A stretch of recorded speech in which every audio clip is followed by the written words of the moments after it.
Okay, everyone, we are now live. Mr. Mayor, I'll pass it over to you. Thank you, Brittany. Welcome, everybody. I'd like to call this meeting to order. Brittany, we take the... Okay, when I call your name, please indicate that you are present for the record. Councillor Kathy Moore Coburn and Councillor Paul Sutherland have forwarded their regrets this afternoon. Councillor Carol Barfoot. Present. Councillor Ryan Thompson. Present. Councillor Graham Pringle. Present. Deputy Mayor Sue Carlton. Present. And Mayor Dwight Burley. Present. Thank you. Everyone's here. Thank you. Approval of the agenda. Do we have any add-ons to the agenda here today? Seeing no hands. Do I have something to move the motion, please? To put it on the floor. Also move. So moved. Moved by Councillor Thompson, second by Councillor Barfoot. Brittany, would you take the roll call, please, or take the vote, please? Okay, when I call your name, please indicate whether you are for or against the motion as presented. Councillor Kathy Moore Coburn and Councillor Paul Sutherland are absent. Councillor Carol Barfoot. For. Councillor Ryan Thompson.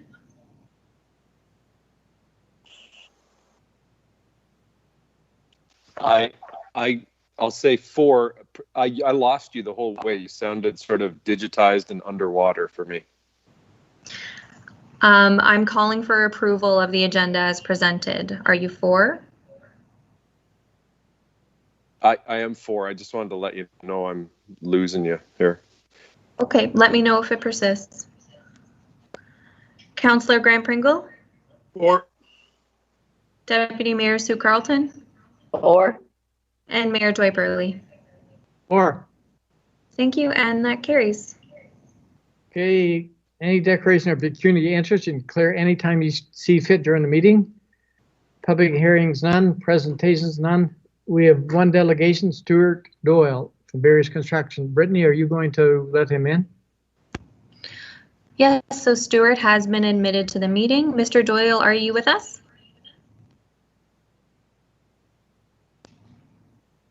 Mr. Doyle, you are muted.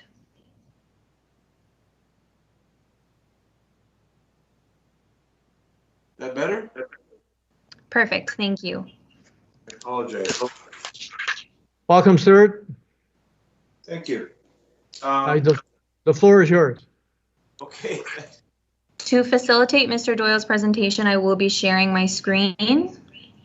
So just give me 1 second while we get that set up. Thank you.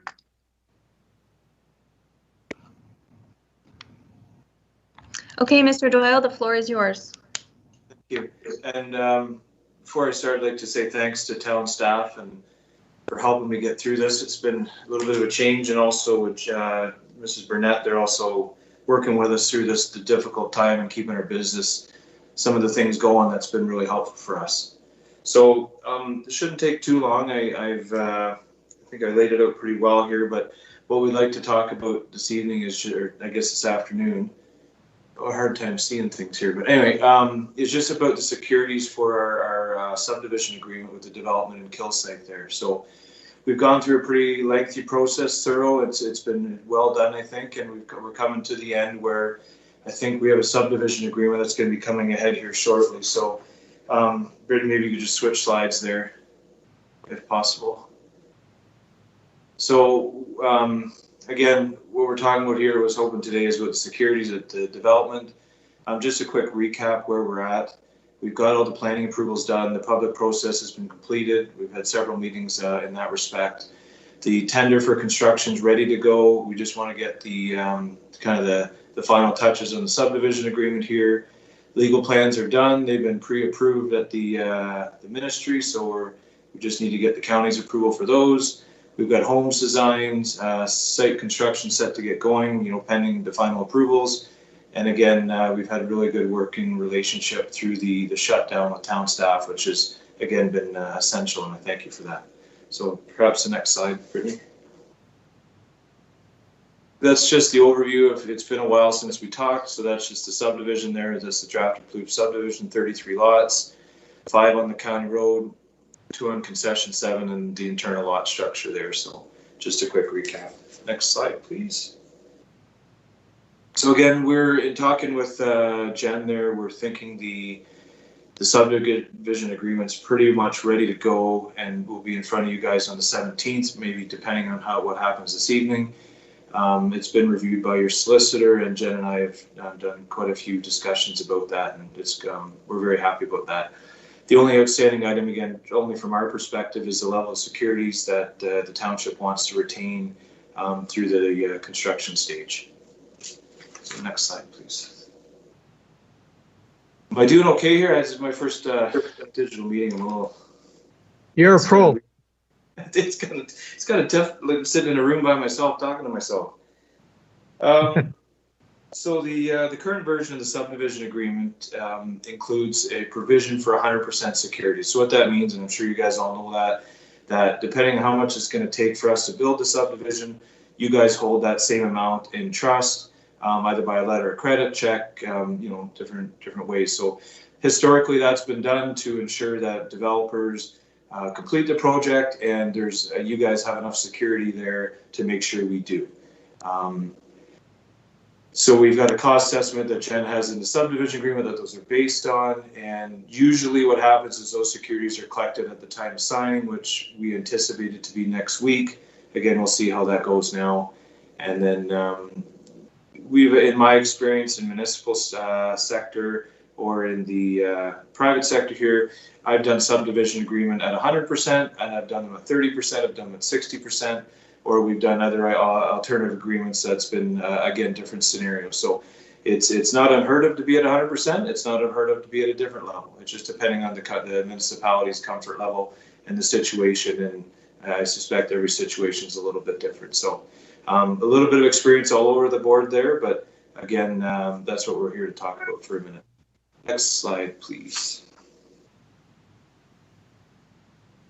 So what we were hoping to look at is some alternatives to the 100% securities. And again, just so we understand that when a developer like us, or if it's somebody else, I know there's a few developments going in Georgian Bluffs, and that's great.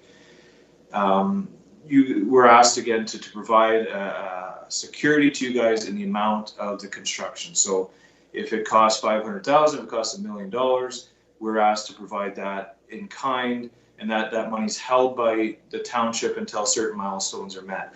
Now the concern with that is that it obviously ties up a lot of funds that could be used for investment in other items. Now, at the best of times, that's onerous. We've done it. We work with you guys, or work with whatever municipality, and we get it done. Coming out of this this pandemic COVID-19 situation, we're certainly finding that there's different municipalities, province, federal governments are looking at ways to work with the private sector to maybe enhance the recovery process or work with us. And again, this isn't just limited to Barry's construction, or it would be obviously something that you guys would want to discuss as a larger issue. We're here at this time because we're ready to go, and we want to continue to invest. And like I said, we will continue to invest, but this would certainly help. So maybe the next slide there, Brittany. So what I've kind of tried to lay out here is that in the and maybe it was on the last slide, I can't remember here. 100% securities represents all the work. So in my mind, the only time that the township would need 100% securities is if a developer, us, say we go to Kilsyth and we don't even start the project. That way you guys have 100% securities in your pocket. The township would never undertake that construction project on private property. So the scenario where 100% would ever be required really doesn't exist. It's more just keeping someone's feet to the fire. So it's been a practice for many years. I'm sure some lawyers would agree with it. However, I think what we're trying to do is maybe be a little bit more flexible and allow some of that capital money to stay with the private sector to be invested. So a change like this, would allow the township to be a partner to help assist in the recovery. And in my experience, with very little risk, no additional risk to what you guys already encounter, the subdivision agreement you guys have is a good one. It covers everything. There's insurance requirements. There's everything that you need there to protect yourself. And I don't think this really would make that much of a difference. from your end, but it would sure make a difference from the development community's perspective. So again, it would have a direct impact on the housing sector by freeing up funds, freeing up capital money for us to invest again, rather than sitting in an account with no benefit really to anyone. So if you can move to the next slide. So I guess, and I just put a number on there. Our really request is that we have a dialogue about this and look at maybe a modified schedule, something that reflects what's needed. I've always said that 100% security should be taken for offsite work. So if a development requires works that are on municipal, county property, those require 100% because it's a public space. They need to be completed. They need to be done. On the private side, again, we've seen those at different levels, varying levels. What I've said before is, if the township's willing to work, well, I mean, you guys already work with us, but if, free up some of that capital, then, we would also be willing to commit to getting permits this year right away, to hit the ground running, to get houses going, even on a speculation basis. We're that comfortable with this development, and we think it would, show that the township that, we'd want to keep that money inside in Georgian Bluffs as well and make that commitment. So that's kind of our request, and I'm happy to answer questions. I think that, again, we are having the subdivision agreement next week, I think.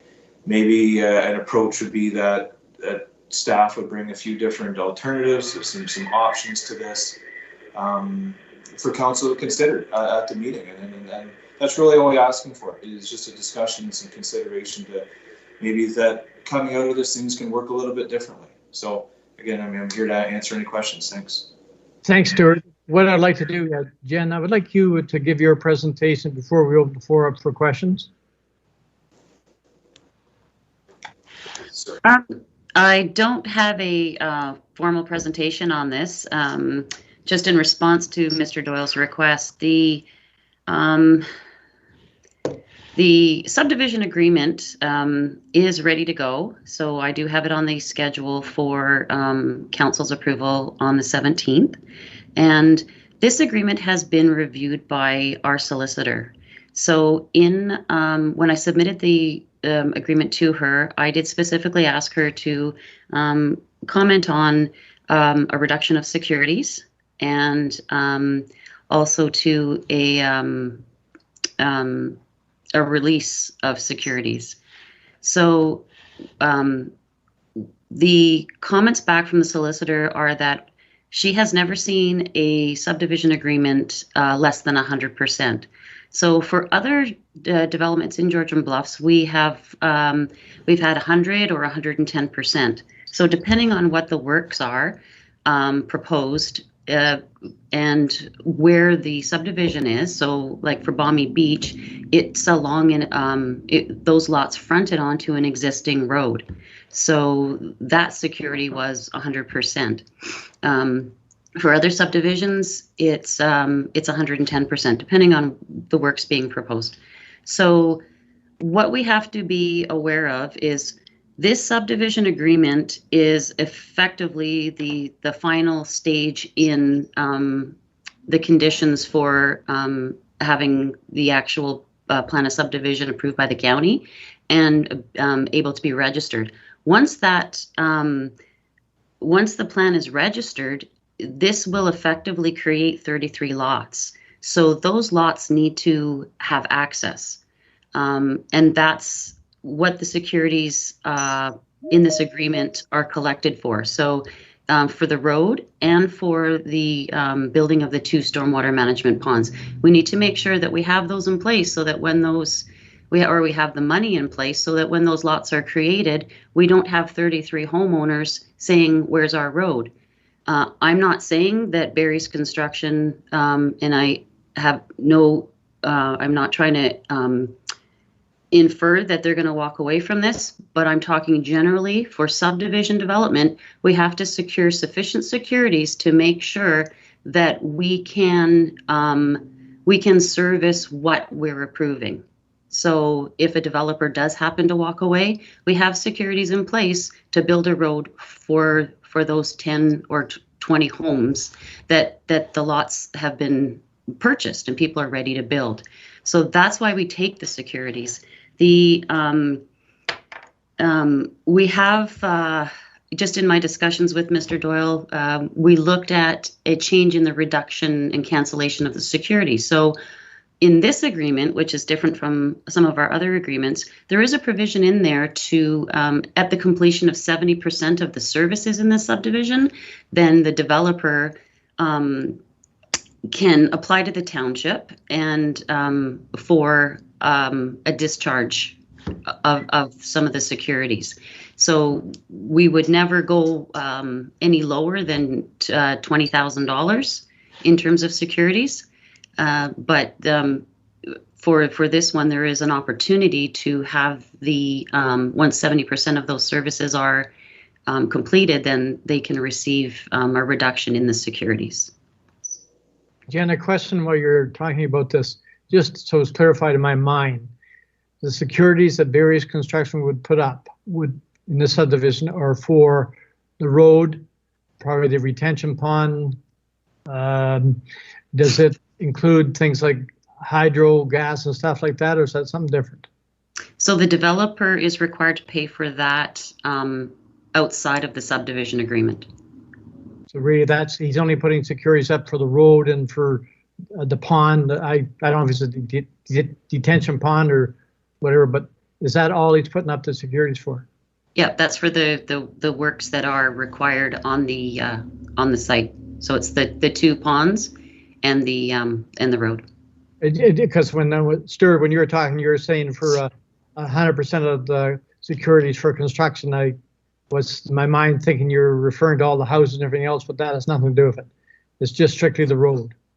Yeah. So through Mr. Mayor, generally the union gas, I haven't got quite there yet, but there's generally not a cost or very, very little cost of union gas. Just depends on the amount of connections. And Hydro One, we're still working on that with. And all Jen's points are completely valid. I don't agree. I don't disagree with any of them. Obviously, there wouldn't be 33 homeowners looking for a road because we can't get a building permit without a road in first or occupancy, so no one will be living there. But again, I don't disagree with the point she's making. The point I'm trying to make is that things are a bit different now. Things have changed, and I really believe in talking to other municipalities, talking to the banking institutions, that the money is better used in the private sector's hands rather than sitting there with no potential. And we're not asking to get rid of it. We're not asking to. I'm very sorry about that. We're not asking to try to skirt the rules. We're just asking to be maybe a little bit more flexible, a little bit more practical, to acknowledge that there really wouldn't be a circumstance where the municipality would need 100% of costs. Again, I agree, and I've been on that side of the fence where we need them. We need to ensure things are getting done, but to that level, they would never really be required. And that's all I'm trying to say, is that let us use those capital funds, let the other developer use those capital funds for other investments to get the economy and get people back to work and get housing. Thanks, Stuart. Before I open it up for questions from council, does the Director of Operations have any comments? Thank you, Mayor Burley. I believe this is more of a political discussion when it comes to this. This development all has private services.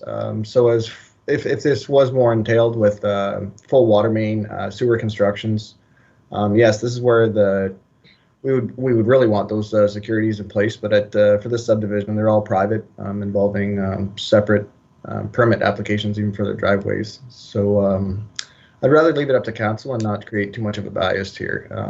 I feel you all have the appropriate information in front of you. Thanks, Tyler. I just wanted to give you an opportunity to speak. Does council have any questions?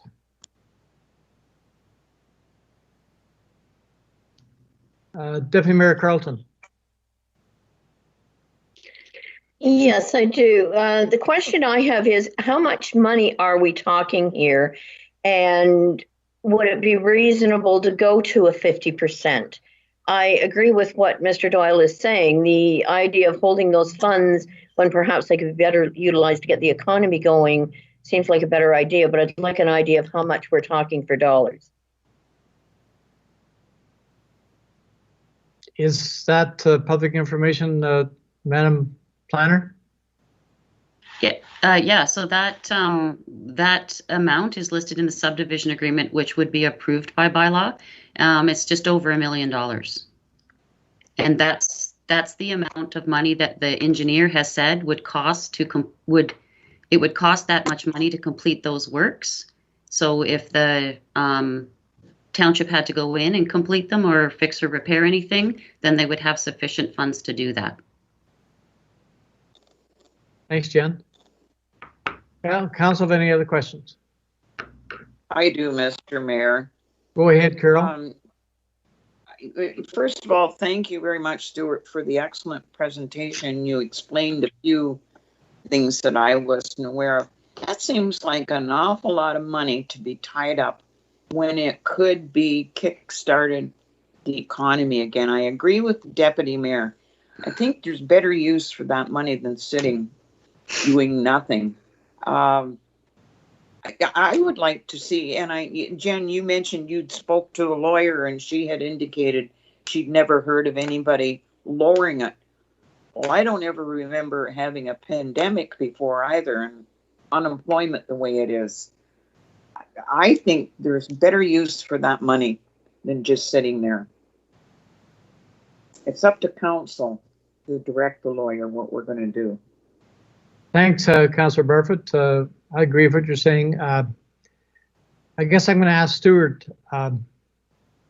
We take all kinds of different layers of security. Would be bonding be out of the question? Bonding's a little more, sorry, I'm not sure the process here. So through you, Mr. Mayor. So bonding's a little bit different, and I know your background there, and that's something you need to have set up. We generally use letters of credit. We've seen other scenarios where it could be tied up through a lot, perhaps, that, because there's value on a lot. Maybe it's tied up on 1 or 2 lots. So there's certainly different scenarios to look at. But again, I want to make sure that we provide you so you guys feel safe with what Barry's Construction doing. I don't want to ask for something that makes you guys feel that we're trying to do anything, untoward. So, if we need to provide a letter of credit at 50, 60, 70%, then that's what we do. I just, like I said, reiterate, we just think it's better use of money somewhere else. And if there's other alternatives to look at how to secure that amount of money, we're definitely here to work with you. Thanks, sir. Anne-Marie. Thank you, Mr. Mayor. Just going back to something that Councillor Barfoot said, so you're thinking of this during the pandemic. Is that the kind of reason? I'm just wondering, number one, setting precedent moving forward for other developers coming forward, something for council to think about, and also what that process would be, because I don't think that we can during this delegation at this meeting just decide this. I believe we would have to have a policy change or something. Am I wrong with that, Brittany? I'm thinking we would have to come back. So yes, the Anne-Marie is correct. Delegations are simply received. You can provide staff direction for a report or further staff direction. As Jen mentioned, we were intending on presenting the subdivision agreement at next week's council meeting. Depending upon council's direction this evening, we could present a couple different options, or we could present more information as to what changing the amount of security would look like. But tonight, unless the procedure bylaw is waived, we simply receive the delegation with any formal staff direction. Thanks, Brittany. Just while you're on that same topic, Brittany, before we go to Grant, if council desires, can a report come to our next council meeting along with the subdivision agreement? Absolutely. Jen, do you have any comments for that? If council were to ask, is what I'm coming at. What specifically did you want the report to address? I'm just comments to do with if council wants something coming back from you to reduce the securities in some form or fashion.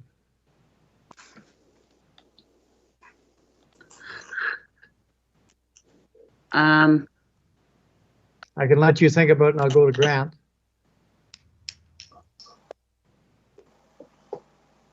Grant, go ahead. Am I on? Okay. Yeah. I guess 2 points I want to make on this is if it wasn't for COVID, we wouldn't be having this conversation. At least I'm thinking we wouldn't be. I tend to want to agree with Jen on going the way they've always went. I believe if we start to make adjustments for one, we're opening up the playing field for anybody else that's a developer out there. Personally, I don't believe we want to go down that road. I'm sure that Barry's Construction was well aware of what the ask was going to be at the start of this project to secure the funds to do the job. Personally, I just think we're maybe going to open up a lot of things we maybe don't want to get involved in. I believe we should be going with what's already been decided on. Stuart, go ahead. No, good comments. And again, I am not here to ask for special treatment for Barry's Construction. This would be something that, I haven't talked to other developers. I know I have in other municipalities. I'm not asking for something just for Barry's Construction here at all. And you're totally right. We knew the requirements going in. Jen was very clear with them. It was just something after when what happened is a little bit something none of us saw coming. It was just something to talk about. Again, I'm not asking just for something for Barry's Construction. This would be, I totally agree with where you're going. If you do it for us, you have to do it for the other developers, and I completely agree with that. I would not ask that for it any other way. Thanks, Stuart.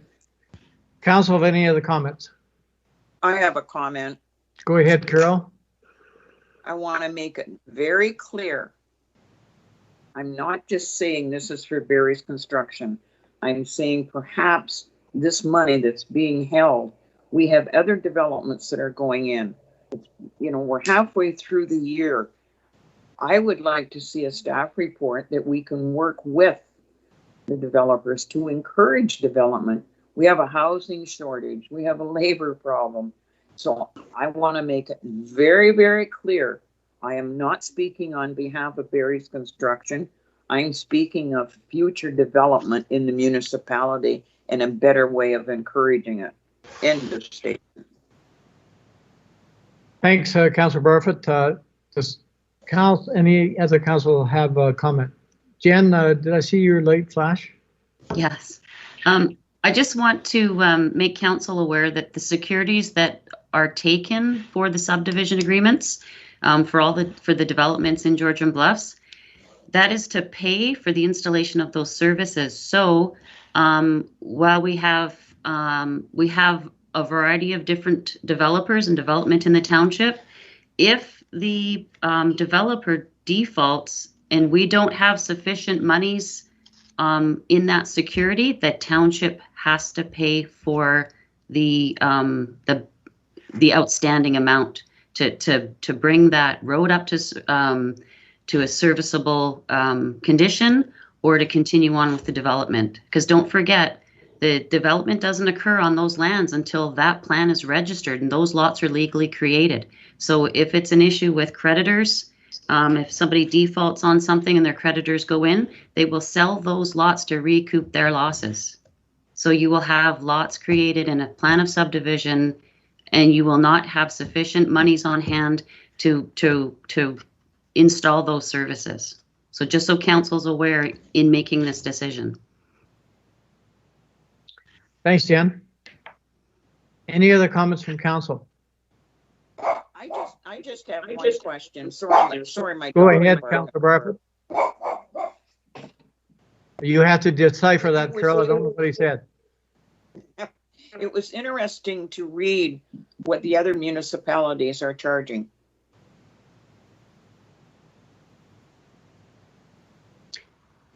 So those, you have to keep in mind too that there are different agreements for different developments. So this is a development that's on private services. So it is the road and it is the stormwater ponds.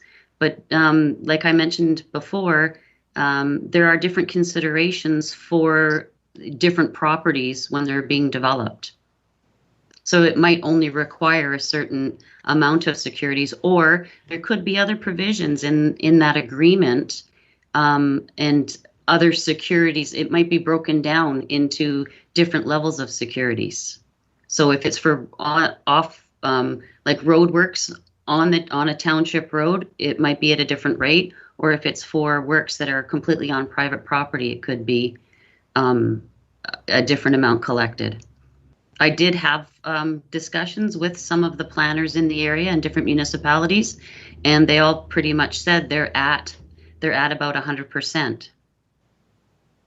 Thanks, Jen. Cassie, go ahead.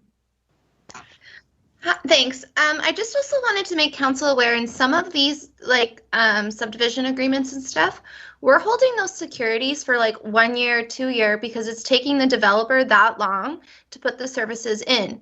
And in that time, you have inflation and cost of living adjustments. So those costs are increasing. I know that Barry's is going to get a move on this, but with other developers, sometimes it's a year or two before they even finish those works. So having that money there provides us as staff comfort that if after 2 years it's not completed, we could step in and do it if we had to. Jerry, go ahead. Again, totally agree with what everybody's saying. There's nothing wrong with what's coming up. The point I'm making is that at 100%, you're not going to need 100% of funds to go in and finish a job. And again, looking at the other agreements, Jen's right. There's different parameters each agreement.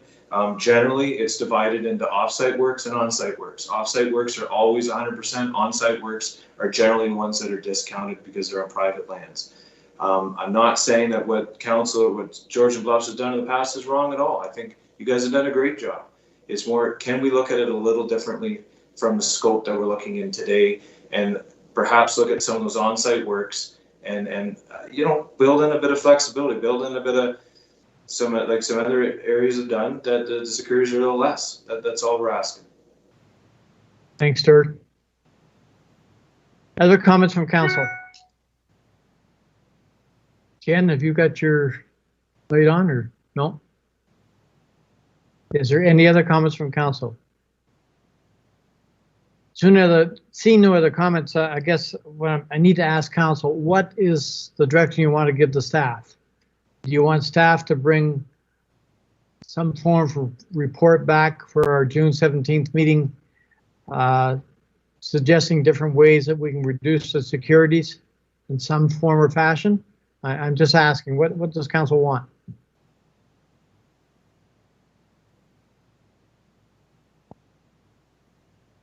Mr. Mayor, I would agree with that. Okay, Deputy Mayor Carlton, you have your hand up. I would agree with that as well. Perhaps we can't go, I think Stuart mentioned 50% in his slide presentation. Perhaps we can consider 75% to give at least some assistance there. Whether we can, if it's possible to have a report that outlines how that would affect us. I think that should still allow us to have enough security in place, because I can't see that they're not going to do anything. They're going to do something at least. Jen, I assume this will fall on your shoulders to come up with the report, and I don't know if council's being plain enough to you to give you proper instructions what we want you to do. Do you understand what we're trying to say, or?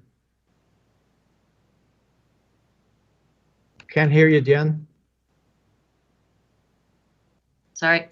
I do understand. So what it means is that that if council takes a 75% security, then if there's any issue with the development, then 25% or the balance of that, anything that exceeds the security that we have on hand, if council has to go in and remedy that, then it will come out of township. The township would have to pay for it. So if council is supportive of this request to go to 75%, then all I have to do is amend the agreement to make it reflect 75%, and then Barry's Construction can submit their all the documents they need to, and we can bring a bylaw forward as planned next Wednesday. So really, there's I don't feel that there's a need for a report because the implications is that there's just 25% of a security that the township will not be holding. No, I know exactly what you're saying, Jen. That's why I was hoping that we would not give you that instruction today, is hopefully get a report, come back so we can see what it would look like. And hopefully we're going to have all of council and the 17th, so all of council could make this decision together. Cassie, you have your hand up. Yes, so I'm concerned about the precedent this is setting.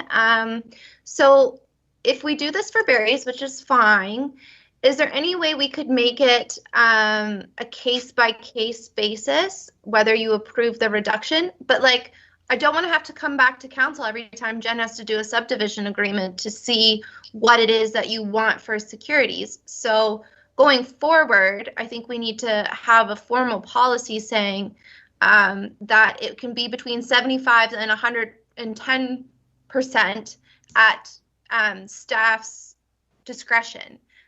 Because my concern is what if you do the 75 blanket across any developer, a new developer that maybe isn't as financially secure could create issues for us. Good comments.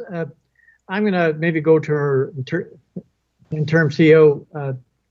Anne-Marie, would you be able to come up with better wording what I'm trying to say on this report coming back at our next meeting? And I was actually just going to say exactly what Cassie said too, but I think what you're looking for is what happened, if we are looking at 75%, then what would some of the risk be for the township? What would that look like? So maybe some more information about going to 75% and what that would look like. And yeah, that's all I can think about is how you would mitigate risk, what it would look like setting precedent. I'm not sure how we would distinguish as staff who would get the 75% and who wouldn't. So I guess those would be all things that we would have to consider. Thanks for that, Anne-Marie. I believe, Grant, your hand was up first. You're muted, Grant.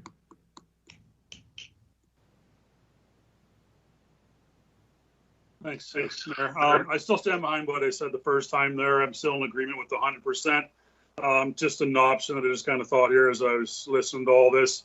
Is there a way that we can do the 100% securities right up front and have a timeline on when 50% of the job is completed that we could give 25% back? Is that a realistic thought or an option to?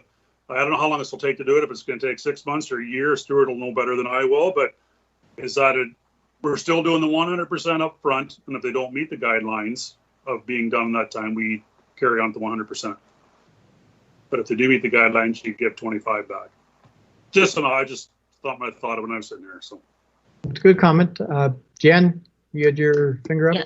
So there is a provision in the agreement that allows the security to be released, a portion of it at 70% of the services being complete.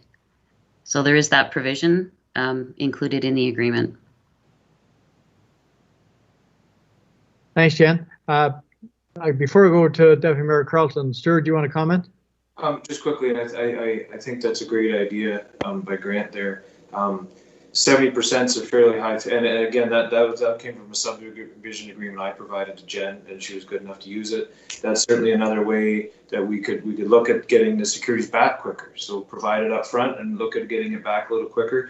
I also think if there's a report, and I agree with the CAO there, you talk about the risk, but I think you should also looking at the benefits as well. There's certainly two sides to that. I agree with what you're saying. That's why I was trying to be very careful of how the instructions were given to staff so they understand exactly what council wanted. Deputy Mayor Carlton. Thank you. I just want to confirm what Cassie was saying, because if I heard it right, I think I like the sound of it, where in our policy it would allow council to decide on each subdivision agreement that it would be between 75 and 110%, depending on who was applying. and what that specific situation was. So the policy could then allow us to make those changes as we felt necessary. Am I understanding that right, Cassie? Nope, that's exactly opposite to what I was saying. So what I was saying was give that authority to staff, or else what you're going to do is you're going to hold up Jen all the time saying, we'll bring this to council first, and then we'll decide what percentage we need, and then Jen, bring it back once we decide. So I think you need a policy where you delegate that to staff based on their history of subdivisions within the township, and how quickly they were completed and how good that relationship was. I'm very risk adverse, and I don't have concerns with an established developer who knows what's going on and is familiar with the area and all the planning and the processes and local contractors and stuff to get services in. I'm not concerned about those people. I'm concerned about the people that are new to development of subdivisions and who could get in over their head. If we only take 75%, we're putting ourselves at risk, and that's a risk I don't want to take. Before I go back to Sue, Brittany, you have your hand up.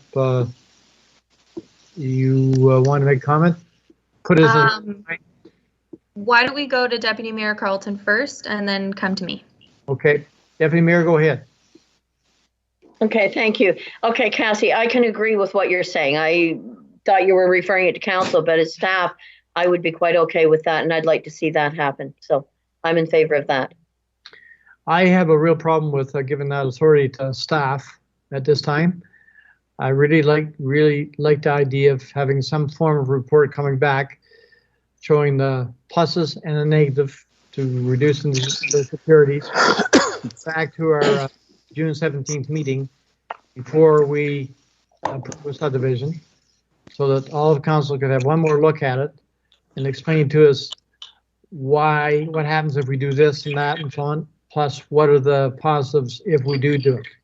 So I agree with Stuart. There is two sides to every story, and I'd like to see that. Brittany, go ahead. It's hard for me to put my hand up. So when we get a chance, can I have some thoughts? Oh, sorry, Ryan. Sorry. I wonder why you hadn't put your hand up. Sorry. Well, I don't have a hand up option, so I don't like to break in on people. I was with Sue. I originally misunderstood what Cassie said, and I thought that was a good idea. I guess my question would be, how does it hold the process up for council to make the decision about the percentage of security? Because the subdivision agreement has to come before council anyway. Couldn't this be part of the decision that we make when the subdivision agreement comes before council? Can I respond to that? But Jen would already have to have it drafted with a percentage in it. And then if you go change that, you're not going to pass it on the spot. Jen would have to then bring it back, go back to the lawyers, all that fun stuff. We're talking about a very... Go ahead, Ryan. So I believe in everything you're saying about the 75 to 125% or whatever that is based on a number of factors.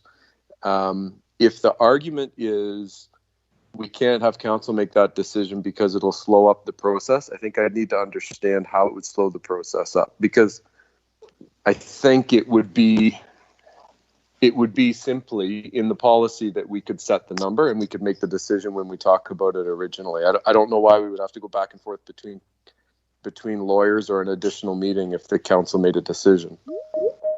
I'm going to go to Cassie. Go ahead.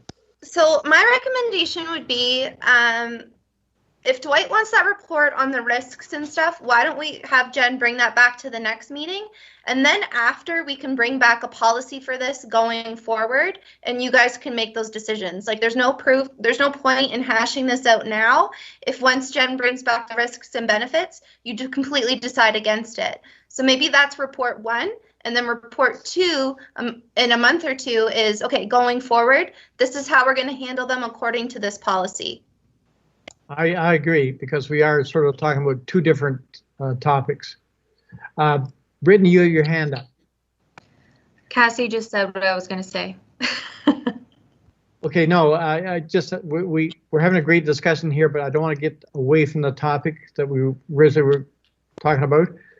Stuart, would you be receptive to let staff bring a report back at our next council meeting indicating, I'll use the term, the 75% reduction report, and saying the pros and cons if we do that, bring that back to our next meeting so that we could have that information before we finalize it? Does that make sense? For sure. We're thankful that, all we were after was a discussion, and like I said, a lot of the points that are brought up are valid, and it's just, can we look at both sides of it, look at it from different lenses, and come to something that will help everyone. So any discussion, any report, I'm happy to be part of it and happy to help. And again, we just appreciate that we can have this discussion. Thanks, Stuart. Deputy Mayor Carlton, your last time. Sorry. I guess my last question then is, how does this hold up getting the subdivision agreement through, or does it? Because I don't think we want to hold things up. Jen, any comment? Yeah, this if that's the case, this agreement won't be presented to council until the next council meeting, which would be July.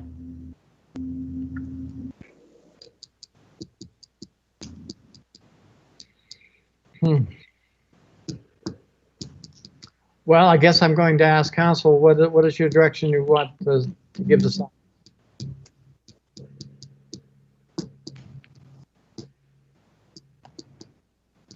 Mr. Mayor, if I can just interject here.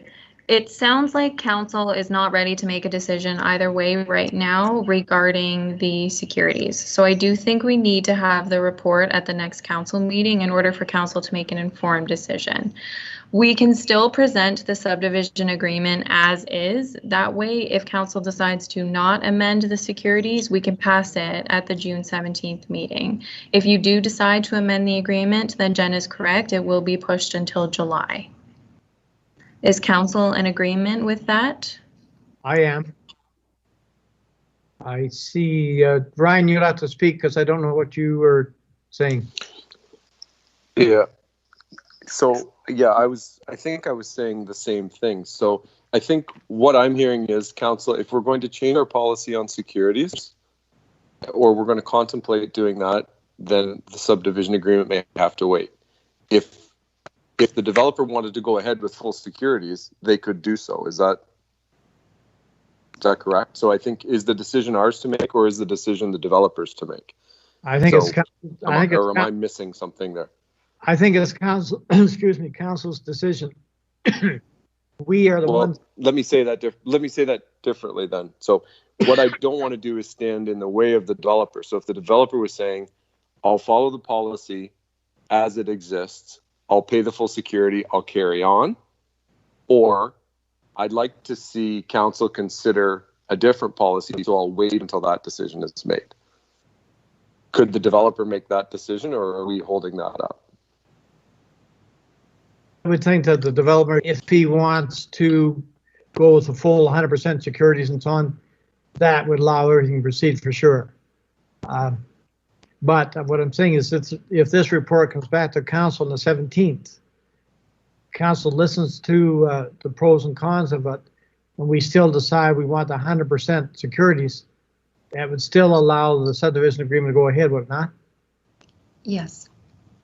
So that's all I'm saying. What it does, it gives council a bit more information, so we have a chance to look at it one last time on the 17th.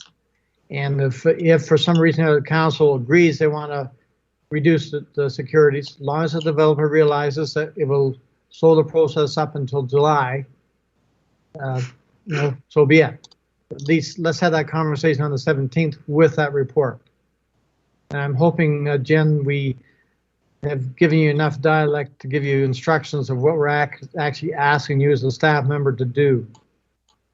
Maybe Anne-Marie and Patsy could work together. The three of us could work together and come up with a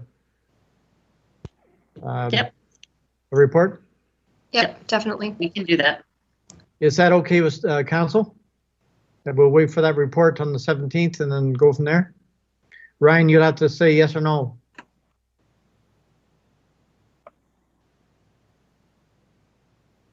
You still there, Ryan? Yeah, that's fine with me. I just didn't want to hold the developer up if they wanted to go ahead. Okay. Well, thanks very much, Stuart, for being in delegation, and hopefully we can get this thing resolved on the 17th so we can move forward. Yep. No, thanks again for allowing us to talk about it and be willing to consider it. Appreciate it. Thank you. So, Brittany, we've given directions to staff on this matter so we can move forward. Correct. Okay. So we're moving on with our correspondence. The first correspondence is from Barbara Gray and Brenda Milroy, Wharton Capital International Airport.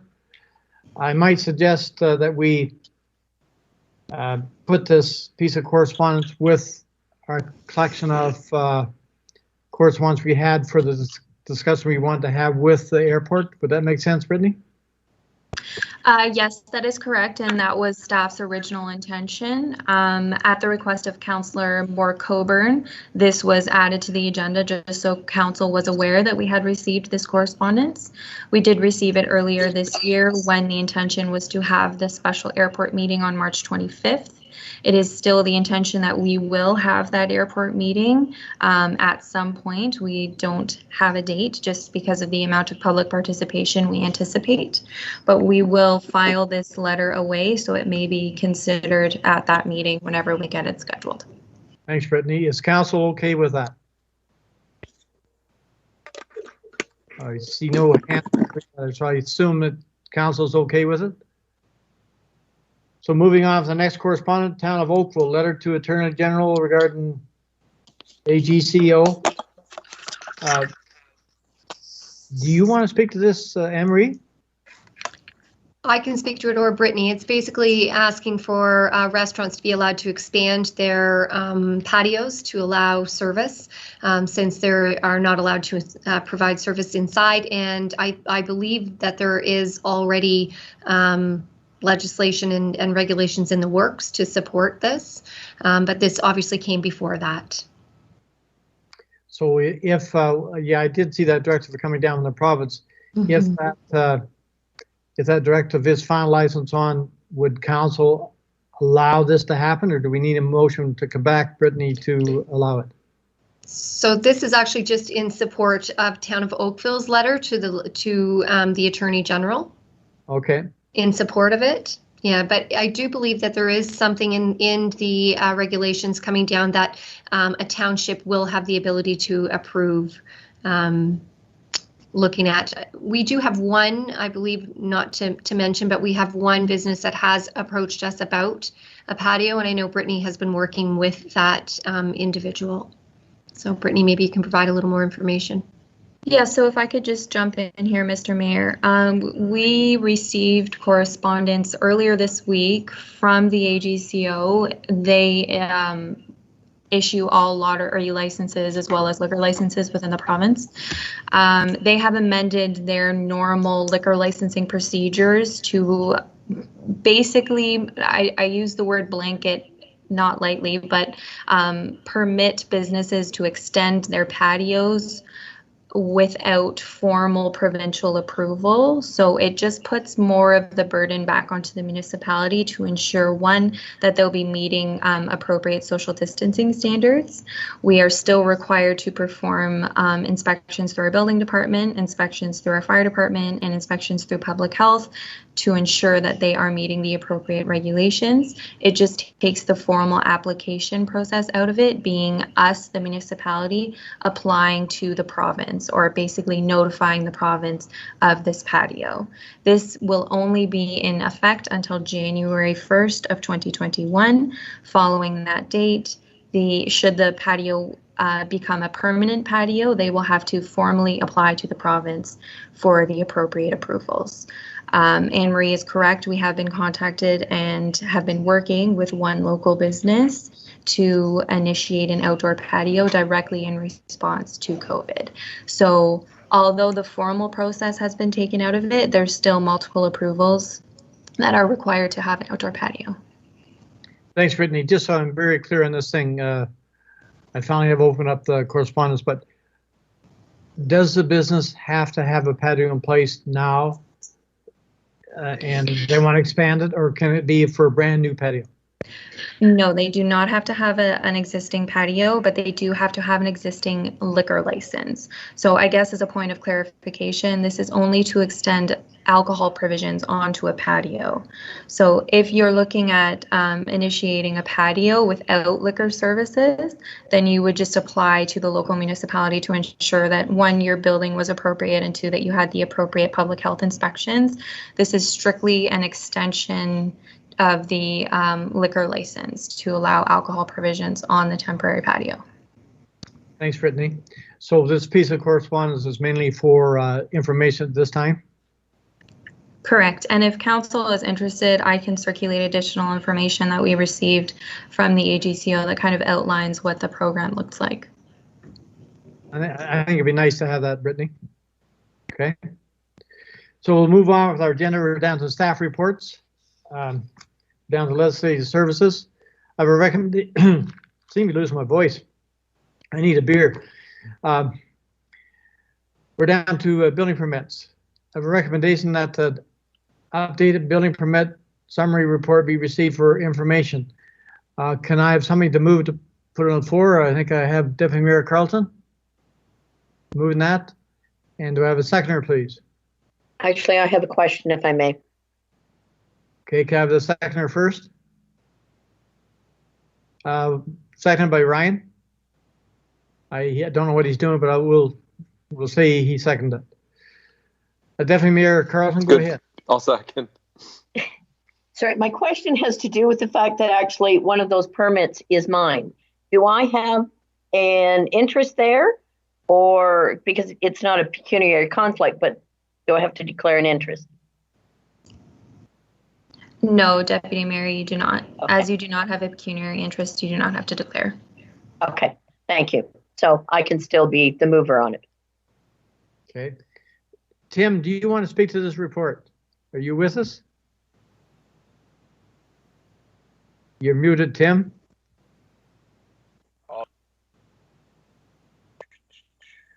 There we go. Can you hear me now? Yes. Okay. Yeah, it's pretty well straightforward. Our numbers are off a little bit, but not too bad considering everything we've been through. And, things are, still coming in. We're building department's getting really busy, and that's normal for this time of year. So I anticipate that, we'll close that gap. That's about it. Thank you, Tim. Does council have any questions on the motion before us? Seeing none, Brittany, will you take the vote, please? Okay, when I call your name, please indicate whether you are for or against approval of the building permit summary. Councillor Kathy Moore-Coburn and Councillor Sutherland are absent. Councillor Carol Barfoot? For. Councillor Ryan Thompson? For. Councillor Graham Pringle? For. Deputy Mayor Sue Carlton? For. And Mayor Toy Burley? For. Thank you, and that carries. Thank you. Okay, moving on. I have a recommendation here that the updated bylaw monthly report be received for information. Do I have someone to move it to put on the floor, please? Moved by Councillor Barfoot, second by? Also move. Councillor Pringle. Is there any discussion on the motion before us? Tim, do you want to speak to this? Sure. Pretty straightforward. We've seen our usual increase in calls of the nice weather coming, and with things starting to open up. We had a lot of inquiries about, and you'll see that reflected on our report, which is not usually there, about COVID inquiries, but thankfully, I find for the most part we have pretty reasonable people in Georgian Bluffs, and if we had an issue with something, we brought it to somebody's attention, it was usually dealt with in an appropriate manner, and life carried on. So, yeah, it's, you know, it looks like we're busy, and we are, but you know, that's typical of this time of year. Mr. Mayor, you are muted.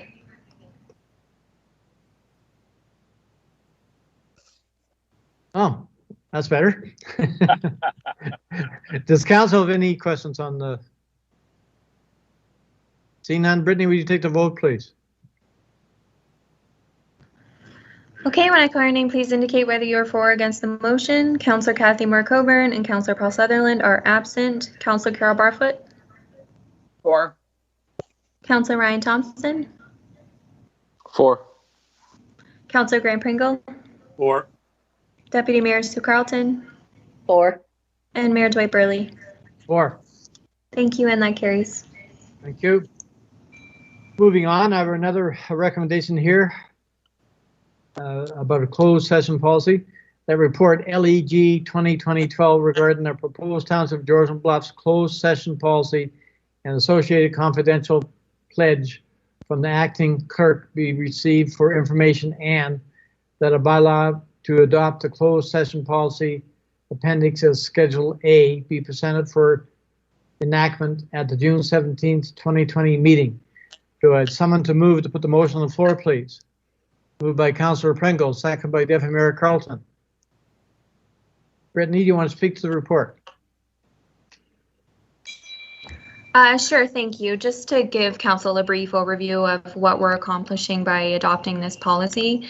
As outlined in my report, as we move through this new virtual reality, we have had to find a virtual method of circulating closed session documents, which we have done through our agenda management program being eScribe. There are various security features built into eScribe. Unfortunately, one of them is not limiting downloading, saving, or printing of confidential materials. Hence why I am proposing this closed session policy, just to ensure that we are doing our diligence and ensure that council is doing their due diligence in ensuring confidentiality of closed session materials. Otherwise, I am here to answer any questions of council, and as I mentioned, should council approve this recommendation, I will present a bylaw to adopt the policy next week. Thanks, Brittany. Does council have any questions on the report? Deputy Mayor Carlton. Yes, my question, and it's excellent report, Brittany. Thank you for it. Is this for all time or just for during pandemic? Because you're normally, when you present us with materials, we're passing them back. So you're saying going forward, we will continue to get materials in this manner? That is correct. It is my intention that we will move away from hard copy materials and strictly circulate through the eScribe secure portal. Okay, thank you. Is there any other questions? Seeing none, Brittany, will you take the vote, please? Okay, when I call your name, please indicate whether you are for or against the motion. Councillor Coburn and Councillor Sutherland are absent. Councillor Carol Barfoot? For. Councillor Ryan Thompson? For. Councillor Graham Pringle? For. Deputy Mayor Sue Carlton? For. And Mayor Dwight Burley? For. Thank you, and that carries. Okay, moving on to our agenda, we're down to operations. I have a recommendation that the updated facility report be received for information. So if someone to move to put on the floor, please. Moved by Councillor Thompson, second by Councillor Pringle. That makes it easy. Zach, do you want to speak to this report? I think you're with us. Yep, I'm here. Yeah.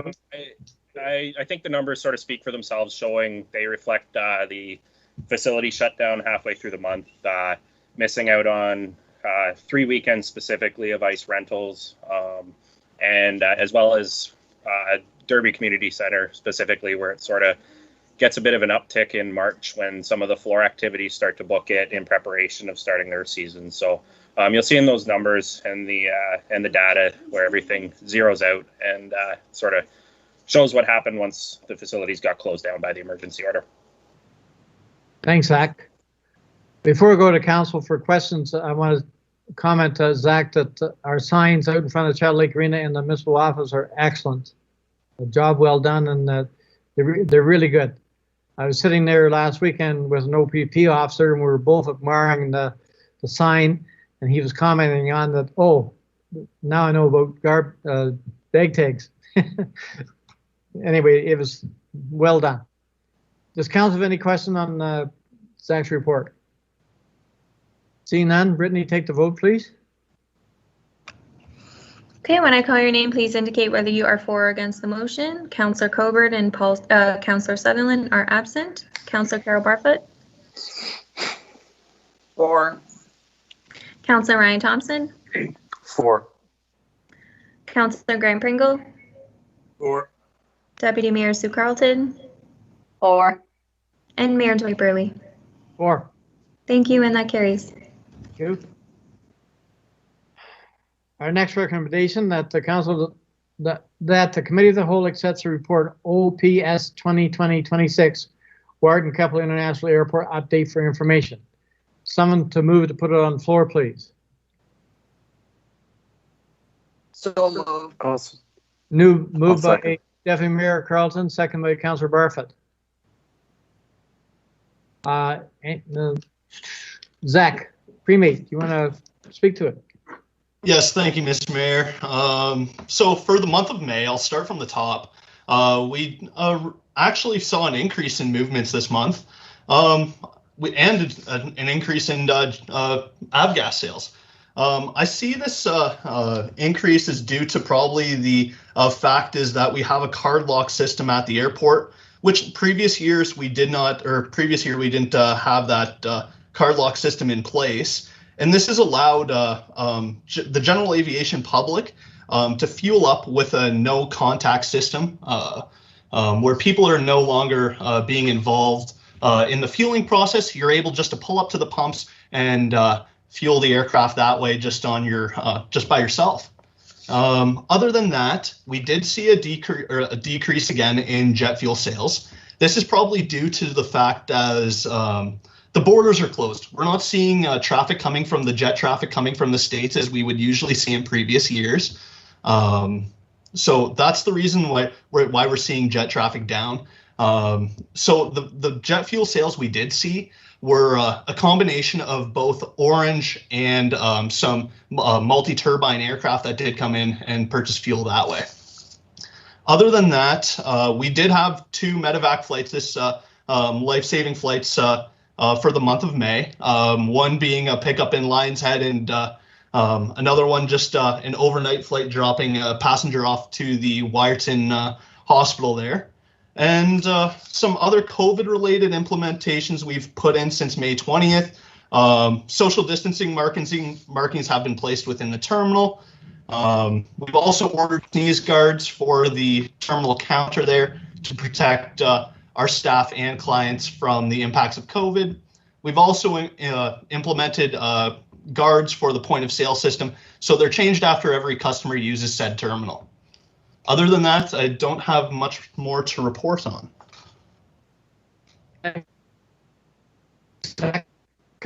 Questions? For sure. Councillor Thompson, I can't, you don't have a hand, so I'm going to ask you, do you have any questions? No, thank you. Okay. Brittany, will you take the vote, please? Okay, when I call your name, please indicate whether you are for or against the motion. Oh, Deputy Mayor Carlton, did you have a question? No, I was trying to unmute and I hit the wrong thing. Okay. Councillor Coburn and Councillor Paul Sutherland are absent. Councillor Carol Barfoot? For. Councillor Ryan Thompson? For. Councillor Graham Pringle? For. Deputy Mayor Sue Carlton? For. And Mayor Dwight Burley? For. Thank you, and that carries. Okay, moving on. A recommendation that report OPS 2020-27 from Tyler Yonke, Director of Operations, be received for information. Someone to move to put it on the floor, please. Moved by Councillor Barfoot, second by Councillor Pringle. Tyler, you want to speak to your report? Thank you, Mayor Burley. This is yet another COVID-related report. Previously, we've been able to go out on site with council to help identify which roads we will be working on, and to work with council and answering any questions right in the field, and providing us information. What I'm preparing or proposing here is a simple map of the proposed roads that we wish to do in 2020, in hopes that council will have time to review and perhaps put forward any questions to myself, that I might be a little more prepared just to get that information out. And again, my intent is to bring the full report to next week's council meeting. So just to go through this report quickly, I guess it's going to be the report next week will be two asks. One in particular will be if council does decide to carry over Duncord's contract from last year. And the second, of course, will be to verify the roads that are on the map of the 2020 budget. I think other than that, prepared to answer any questions, of course, that council may have. Deputy Mayor Carlton. Thank you. My question has to do with the list that shows the 2020 surface treatment, the adjusted, and there's certain roads highlighted in yellow on there. Am I to take it that those roads are not going to be done this year, or am I reading that incorrectly? Thank you, Deputy Mayor Stu Carlton. No, you're absolutely correct. That's why in the Excel spreadsheet, we're basically showing what is outlined on the 2020 budget, the capital budget itself. And then we're actually showing what has been changed from that since the proposed budget has been put forward. So those are the changes since the 2020 proposed budget was put forward back in February, I believe, originally, or January. Again, these are the questions I'm more than welcome to answer. Unfortunately, there was one on there that we found out to be asphalt. So again, this could have been another Finnan Street. I'm not sure if you understand or remember that correspondence, but it was identified early, and we pulled that road, and we've actually supplemented or add Wilcox Side Road to that list. So again, all the highlighted rows on that spreadsheet is changes that were proposed from the 2020 budget. So what you're saying, Tyler, is that the council still has an opportunity between now and June 17th to look at these roads and have a discussion on the 17th, whether we're going to do them or not? Yes, 100%. And it's staff's opinion that would have been a lot of information to pick up in one council meeting. So it's better to give everybody this information ahead of time, just to be able to process it and put any concerns forward. Thank you. Deputy Mayor Carlton, your hand's still up. It is. Okay, so then I think I'm kind of misunderstanding. So Wilcox Side Road is being added to it? Yes, that's being taken away. It is being added. It's actually being added. So we've actually taken out, so I don't have that spreadsheet in front of me. Bear with me for 1 second. I'm just going to get adjustments. Okay, so Wilcox wasn't on the original budgeted, so it's now on the adjusted. So it's just that there were changes to those roads. Yes, the major change was that we took out Joint Street, because again, that was actually ended up being asphalt. And we ended up using, sorry, there was another street that changed the length quite a bit, because it ended up being asphalt as well. So what we're implementing right now is council approved street logic or street scanning last year as well. So it's like a Google Street View, if you will, where it starts to prioritize our roads and estimations. We're still working through technical difficulties with it and implementing this program. But the root of these selections still comes down to our staff being out in the field and recommendations moving forward to council. Thanks, Tyler. No problem. Deputy Mayor Carlton, did you get your questions answered? Yes, I did. Thank you. Councillor Thompson, I'll go to you since you don't have a hand option. Do you have any questions? No, thank you. To make you feel special. Is there any other questions coming from council? Seeing none. It's a good report, Tyler, and I do need a bit more time to be able to review some of the roads myself. Councillor Pringle, did you want to make a comment? No, I'm good. Okay. Brittany, would you take the vote, please? Okay, when I call your name, please indicate whether you're for or against the motion. Councillor Coburn and Councillor Sutherland are absent. Councillor Carol Barfoot?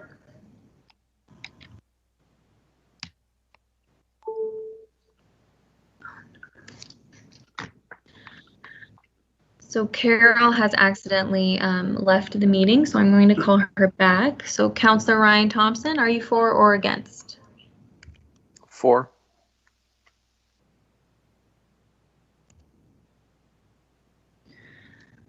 Okay, Councillor Grant Pringle? For. Deputy Mayor Sue Carlton? For. And Mayor Dwight Burley? For. Do you want to? Councillor Carol Barfoot, are you for or against the motion?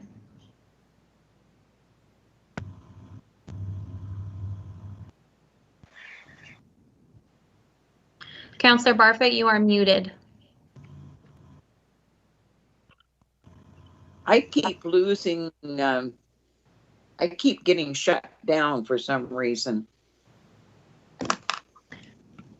Okay, I will stay on top of your attendance, but are you for or against the motion? For. Thank you. Motion's carried. Sorry, yes, that carries. Thank you, Mr. Mayor. Okay, moving on to our agenda, we're down to finance. A301, that the updated financial report be received for information. Someone to move to put it on the floor, please. Also move. Moved by Councillor Thompson, second by Councillor Pringle. Cassie, do you want to speak to the report? Any comments? Yes, just one comment. So earlier today, Deputy Mayor Carlton emailed me with questions, so I'll give the answer to all of you. She was asking about the signs up front of the municipal building and the Shell Lake Arena. So those signs, I think, were roughly 77,000 plus electrical, which isn't included in that number. And Deputy Mayor Carlton remembered that the grant we got was only $46,000 for those. So she was asking where the overage was coming from. So Rick took a report to council in 2019, and the additional cost is going to come from reserves. Okay, thank you, Deputy Mayor Carlton. That answers your question. Yes, it does. And thank you very much, Cassie. Does council have any other questions on the report? Seeing none, Brittany, we take the vote, please. Okay, when I call your name, please indicate whether you are for or against the motion. Councillor Coburn and Councillor Sutherland are absent. And it looks like Councillor Carol Barfoot is absent as well, so I will call her back. Councillor Ryan Thompson? For. Councillor Graham Pringle? For. Deputy Mayor Sue Carlton? For. And Mayor Dwight Burley? For. It looks like we're having some inclement weather near the office, so if anyone experiences any technical difficulties, please let me know. I assume that's what's happening with Councillor Carol Barfoot. We still have quorum without Carol, so we will continue on. Deputy Mayor, do you have a comment?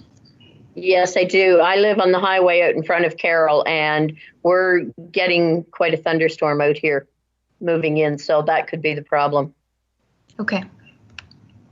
So we will continue on to the best of our abilities for now. I will keep council abreast of Councillor Barfoot's status, but as of right now, she is unable to join the meeting. Mayor, we can move along with the agenda. Thank you. The next recommendation is that the updated tax arrears analysis report be received for information. Someone to move, put it on the floor, please. Moved by Deputy Mayor Carlton, second by Councillor. Also, Cassie, any comments? No, none. Does council have any questions? See none. Brittany, you take the vote, please. Okay, when I call your name, please indicate whether you are for or against the motion. Councillor Coburn, Councillor Sutherland, and Councillor Barfoot are absent. Councillor Ryan Thompson?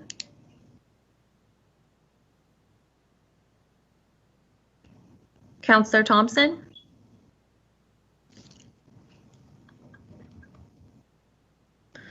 Councillor Thompson, you are muted.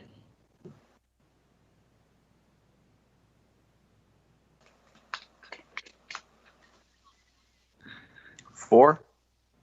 Thank you. I was worried there for a second. I thought we were going to have to stop the meeting. Councillor Grant Pringle? 4. Deputy Mayor Sue Carlton? 4. And Mayor Dwight Burley? 4. And Councillor Barfoot, are you back with us? It keeps coming. Yeah, I'm back with you, but I'm having internet problems because it keeps coming up searching for network. Then it kicks me off, and now it's thundering outside, so I don't know if it's weather related or not. So Councillor Barfoot, it likely is weather related. Should you continue to have video conferencing difficulties, you do have the opportunity to call in through the conferencing line. So I would recommend, if you continue to have streaming issues, to use that option. And if you have any difficulties, you can give us a shout at the office and we could talk you through it. Otherwise, are you for or against adoption of the tax arrears analysis report? 4. Thank you. Okay, moving on to the agenda. We're down to the CAO reports. I have a recommendation that report CAO 2029 regarding a return to workplace recovery plan for COVID-19 be considered, and that staff be directed to take the necessary steps to complete with provincial and public health guidelines as we work towards a return to work strategy, including working remotely, phase in office attendance, proper PPE, physical distancing, and other appropriate measures, and that staff be directed to create a strategic strategy for a return to workplace that focuses on phases and reports back to council. Do I somebody to move the motion, please? Moved by Councillor Barfoot, if she's there, and second by Councillor Thompson. Is Councillor Barfoot there, Brittany?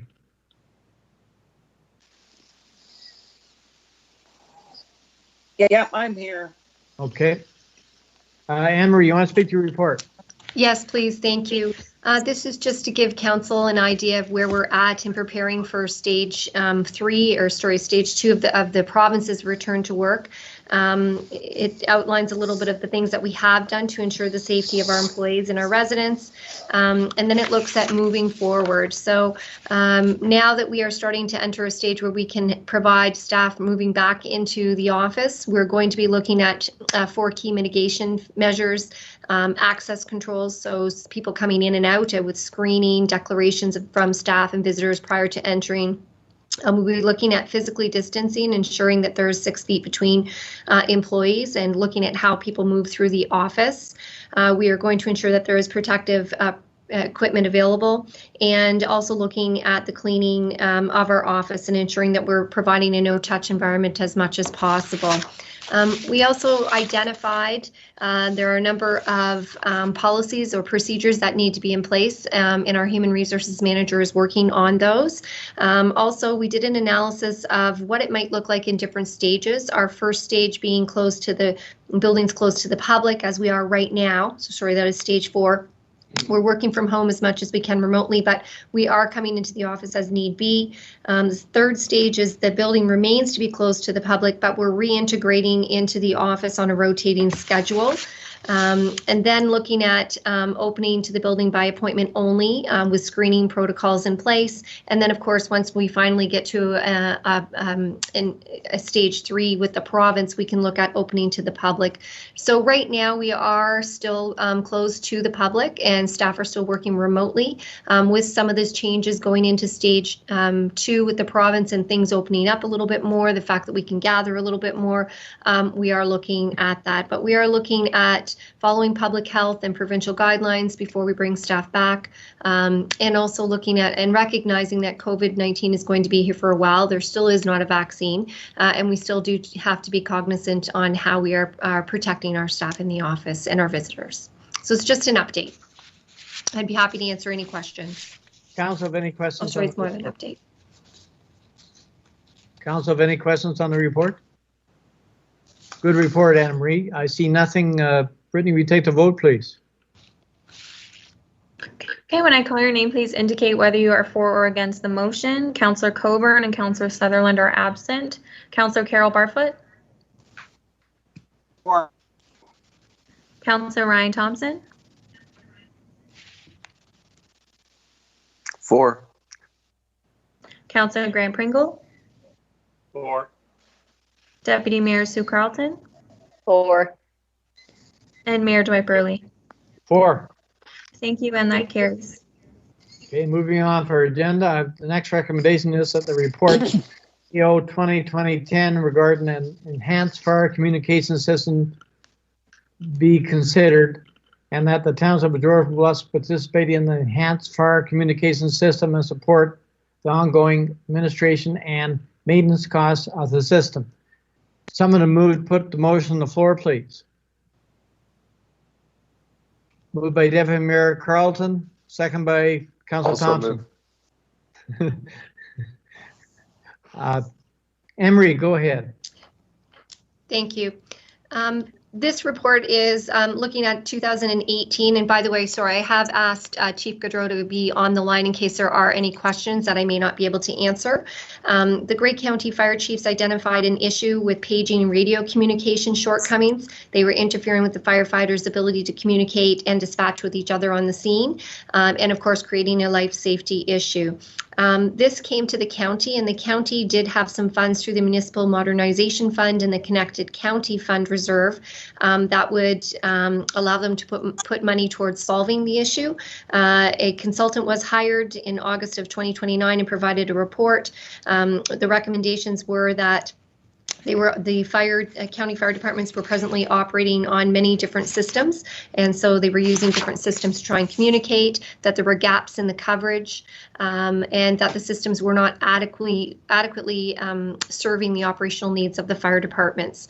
So there were some recommendations to improve the paging system, to enable improved communication, and to bring all the equipment up to the same standard, and to provide a cost-effective, efficient system operation administration. So with this system, there is the initial operating costs, or so the initial costs, that in order to provide the right communication system and equipment that's needed, it is $1,648,000. That is being paid by the Municipal Modernization Fund and the Connected County Fund. The ongoing administration and maintenance costs of the system are to be supported by the local municipalities. It is a 10-year project. The annual cost for year 1 and 2 for the Inter-Township Fire Department are $16,123, and the average annual cost after that they figured would be around $20,000. There are funds to support this project in the Inter-Township Fire Department budget, and I'd be happy to answer any questions. So basically the county is looking for a commitment from us. Thanks, Anne-Marie. Council, any questions? Deputy Mayor. Thank you. Excellent report, Anne-Marie. I guess my question is, why is this coming to council and not to Inter-Township Fire Department when it actually is going to be an expense of ITFD? I can let Cassie entertain that a little bit better, but I understand that it does have to be a council decision in order to support this, and it will be going to Inter-Township Fire Department has been involved in it all along, and I believe our deputy fire chief was actually on one of the committees, but it does have to come to council for approval. Any comments, Cassie?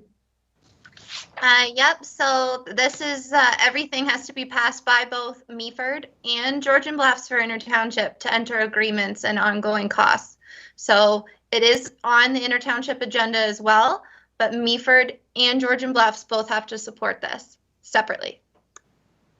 Okay, thanks, Cassie. Does council have any other questions on the report? Seeing none, Brittany, we take the vote, please. Yep, so when I call your name, please indicate whether you are for or against the motion. Mayor Burley, don't be alarmed. Brian's coming to turn your light on due to the lack of light outside. Councillor Coburn and Councillor Sutherland are absent. Councillor Carol Barfoot. For. Councillor Ryan Thompson. For. Councillor Grant Pringle. For. Deputy Mayor Sue Carlton. For. And Mayor Dwight Burley. For. Thank you, and that carries. Let's get scared in the dark in here. Okay, moving on to our agenda. Public question period. Brittany, did we have any reply from the public? We did not. Okay. Moving on, unfinished business, we have none. Any new business? We have none. So we're down to closed session, so we will go out of this meeting and then reconnect in our closed meeting. So that is correct. If I could just ask you to move and second the motion and pass it, please. You want the in-camera meeting? Yes, okay. I have a recommendation that the council, that the committee of the whole of the Township of Georgian Bluffs move into closed session at 5:30 p.m. with the interim CEO and acting clerk remaining in the room to discuss A, personal matters about an identifiable individual. Someone to move to put the motion on the floor, please. Moved by Councillor Also Bartlett. moved. Second by Councillor Pringle. Brittany, can you call me? Yes, I will call you to the meeting. Carol, I will also call you to the meeting. If there's no discussion on the motion, Mr. Mayor, can I take the vote? Go ahead. Yes, I see nothing, Brittany. Go ahead. Okay, when I call your name, please indicate whether you are for or against the motion. Councillor Coburn and Councillor Sutherland are absent. Councillor Carol Barfoot. For. Councillor Ryan Thompson. For. Councillor Grant Pringle. For. Deputy Mayor Sue Carlton. For. And Mayor Dwight Burley. For. Thank you, and that carries. So we'll go out of this meeting and go into the other one. Correct.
When can we start meeting together soon? This sucks.